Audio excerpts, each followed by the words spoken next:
Maths academy में बच्चों फिर से आपका स्वागत है। आज हम लोग linear equation in two variables के बारे में पढ़ेंगे।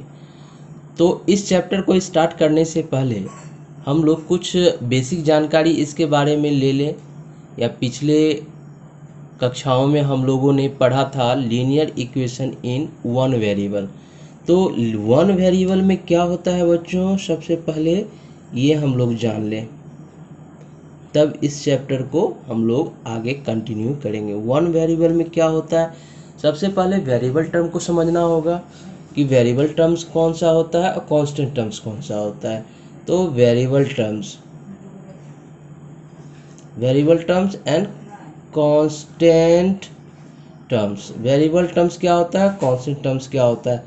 तो सबसे पहले वेरिएबल टर्म्स हम लोग English alphabet X Y Z A B C dash dash dash, जितने भी इंग्लिश अल्फ़ाबेट हैं उससे हम लोग परिचित हैं, और नंबर से भी हम लोग परिचित हैं, 1 2 3 4 5 सो ऑन। तो अब यहाँ देखिए हम लोग इंग्लिश अल्फ़ाबेट से भी भली भांति परिचित है और नंबर सिस्टम से भी हम लोग भली भांति परिचित है। अब क्या होता है कि जो हम लोग वेरिएबल कंसिडर करते हैं ये इंग्लिश अल्फ़ाबेट का जो लेटर है उसको कंसिडर करते हैं और कांस्टेंट टर्म साथ में इंक्लूडिंग होता है। अब इन दोनों को जब हम लोग मिक्स करते हैं तब मेरा एक एक्सप्रेशन तैयार होता है। जैसे हम लोग x+5 लिखे, एक एक्सप्रेशन तैयार हुआ। उसी तरह y-6 कर दिए तो ये एक एक्सप्रेशन तैयार हो गया। एंड सिमिलरली z+2 यदि लिखते हैं, ये मेरा एक्सप्रेशन हो गया। ये मेरा एक्सप्रेशन इन वन वेरिएबल हो गया।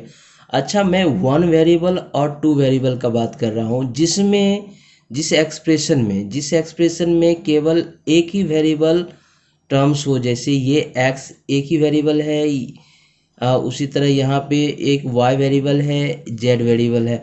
तो इस वाले एक्सप्रेशन को हम लोग क्या कहेंगे, variable expression, one variable expression.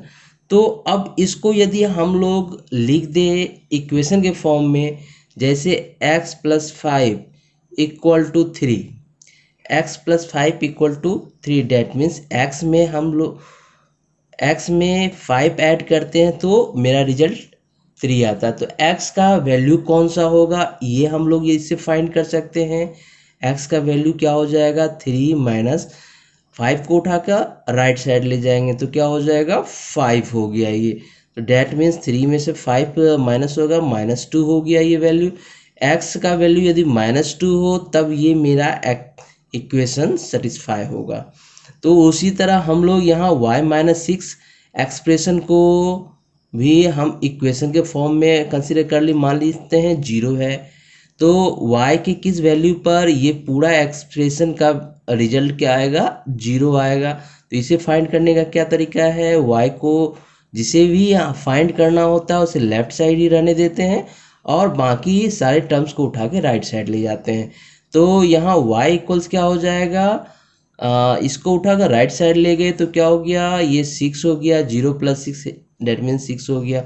मतलब y का वैल्यू यदि यहाँ पे हम 6 इस एक्सप्रेशन में 6 डालते हैं तो सारा रिजल्ट क्या हो जाएगा, 0 हो जाएगा। इस तरह से हम लोग इस एक्सप्रेशन को समझे।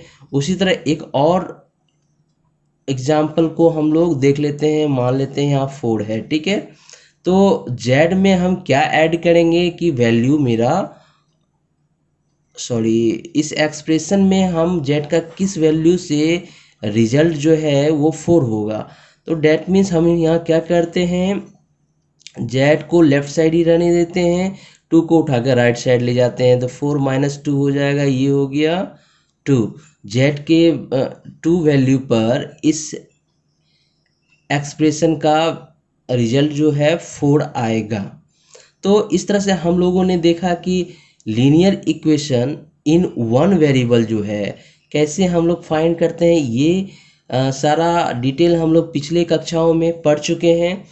तो अब हम लोग टू वेरिएबल की ओर आते हैं। टू वेरिएबल की ओर इसमें क्या होगा कि हम लोग जैसे यहाँ पे वन वेरिएबल ले रहे थे, हम लोगों को अब टू वेरिएबल लेना होगा। जैसे यहाँ पे x प्लस वाई इक्वल्स 4 है, x प्लस वाई इक्वल्स 4 है, तो ध्यान ध्यान देने वाली बात है, इस एक्सप्रेशन में वेरिएबल टर्म मेरा x है एंड वेरिएबल टर्म मेरा y है, दो वेरिएबल है। तो यदि आपसे पूछा जाए इसमें वेरिएबल टर्म्स कौन सा है, वेरिएबल टर्म्स कौन सा है, तो ये हो गया आपका x एंड y, दो वेरिएबल है इसमें। तो किसी भी क्वेश्चन में हम लोग वेरिएबल टर्म्स का ही वैल्यू फाइंड करते हैं। जैसे अदर एग्जाम्पल पे हम लोग आते हैं कि x माइनस वाई इक्वल्स 2 है, तो अब यहाँ देखिए x minus Y equals 2, that means x का कुछ भी वैल्यू हो सकता है, y का कुछ भी वैल्यू हो सकता है। उसके वैल्यू पर को यदि हम इस एक्सप्रेशन में सब्स्टिट्यूट करते हैं तो मेरा रिजल्ट 2 आना चाहिए। तो इस तरह से हम लोग एक टेबल ड्रॉ कर सकते हैं, हम लोग एक टेबल ड्रॉ कर सकते हैं। इस टेबल में हम लोग क्या करते हैं कि सबसे पहले दो वेरिएबल हम लोगों को बनाना होगा, दो वेरिएबल बनाते हैं। वेरिएबल यहाँ पे y रख लेते हैं, यहाँ पे x रख लेते हैं। अब मैंने y ऊपर क्यों रखा और x क्यों रखा, इस एक्सप्रेशन से रिलेटेड मैंने टेबल बनाया है। तो यहाँ देखिए यहाँ पे क्या है, x माइनस वाई है। तो इसमें करते क्या है कि ये जो x माइनस वाई इक्वल्स 2 दे रहा है, डेट मीन्स y जो है मेरा लोअर टर्म्स है एंड x जो है हायर टर्म्स है। तो कोशिश करते हैं कि यदि वैल्यू हम लोअर टर्म्स में कंसीडर करें तो हायर टर्म्स का वैल्यू ऑटोमेटिक मेरा आता चला जाएगा। तो यहाँ पे हम वैल्यू, यदि y का वैल्यू हम 0 रखते हैं, अब देखिए y का वैल्यू यदि हम लोग 0 रखते हैं, date means x minus 0 equals 2 हो जाएगा। तो अब यहाँ देखिए x इक्वल्स क्या हो जाएगा, 2 हो गया वैल्यू, तो x का वैल्यू 2 यहाँ हम डाल सकते हैं।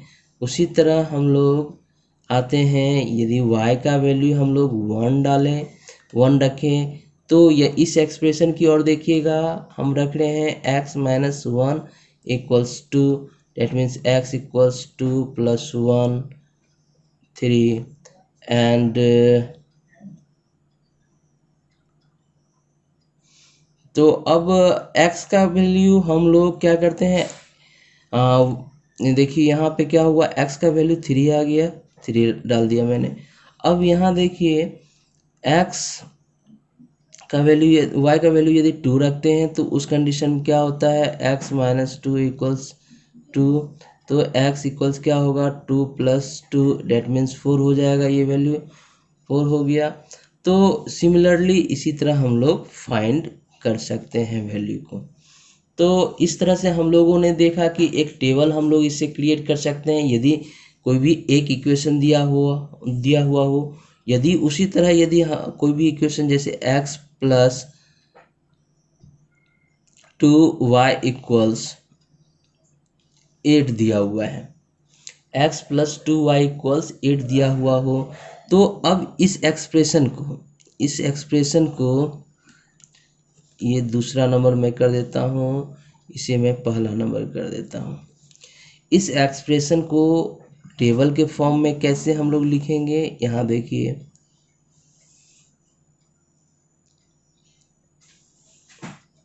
सिमिलर प्रोसेस है, प्रोसेस में कोई चेंजिंग नहीं आएगा, केवल आपको क्या करना है, वैल्यूज पुट करना है और रिजल्ट निकालना है।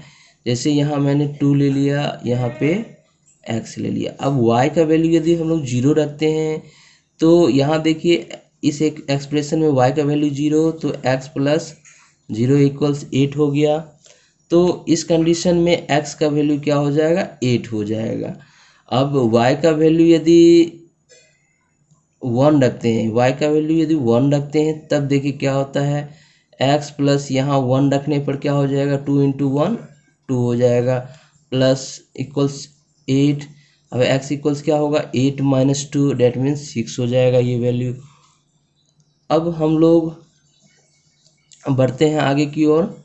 तो यहाँ देखते हैं x इक्वल्स 6 रख दें हैं। x यदि y का वैल्यू 2 रखते हैं हम लोग तो क्या हो जाएगा, 2 2 जा 4 हो गया। तो x प्लस फोर इक्वल्स 8 हो गया। x इक्वल्स 8 माइनस 4 हो जाएगा, ये 4 हो गया वैल्यू। अब उसी तरह हम लोग अदर वैल्यू भी फाइंड कर सकते हैं। ऐसा मैंने हर एक्सप्रेशन को अलग अलग टेबल वाइज निकालना इसलिए बताया कि इस एक्सप्रेशन के इसमें x और y का वैल्यू पे डिपेंड करता है। x का वैल्यू y का वैल्यू यदि कुछ भी हम ले लें तो x का वैल्यू मेरा फाइंड होगा।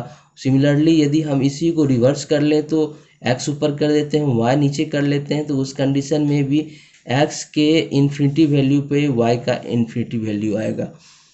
तो यहाँ तो हो गया ये ओपन, इसको एक तरह से कह सकते हैं इसमें x और y का वेरिएबल टर्म्स जो है उसका जो रिजल्ट है वो इन्फिनिटी रिजल्ट दे सकता है इसमें। इससे हम लोग टेबल जो कंसीडर करेंगे बनाएंगे वो उसमें अलग अलग वैल्यू पे अलग अलग वैल्यू निकल रहा है। तो आगे की ओर हम लोग आते हैं। तो इसके आगे हम लोग नेक्स्ट वीडियो में हम दो इक्वेशन को कंपैरिजन करना हम लोग सीखेंगे। जैसे x प्लस वाई इक्वल्स 4 है and x minus Y equals 2 है। तो इन दोनों इक्वेशन को कंपैरिजन करेंगे। इन दोनों इक्वेशन से हम लोग x एंड y का वैल्यू फाइंड करेंगे। तो सब देखिए यहाँ एक्चुअली हम लोग linear equation in two variables पढ़ रहे हैं। तो हर एक क्वेश्चन में वेरिएबल टर्म्स का मतलब होता है कि हर एक क्वेश्चन में जो वेरिएबल टर्म्स है उसका अलग अलग वैल्यू आवे। तो इस मान लीजिए पर्टिकुलर किसी क्वेश्चन के लिए x का वैल्यू 2 आता है, y का वैल्यू 4 आता है। फिर अदर क्वेश्चन में हम लोग देखते हैं x का वैल्यू 3 आ जाता है, y का वैल्यू 4 आ जाता है। तो उस कंडीशन में हम क्या देखते हैं कि अलग अलग क्वेश्चन में x और y का वैल्यू अलग अलग आता है। डेट मीन्स इसे हम वेरिएबल टर्म्स कह सकते हैं। आज के लिए बस इतना ही, नेक्स्ट मैं अगले वीडियो में कवर करवाऊंगा। यदि मेरा यह वीडियो आपको पसंद आया हो तो मेरे वीडियो को लाइक करें, शेयर करें एंड सब्सक्राइब करें।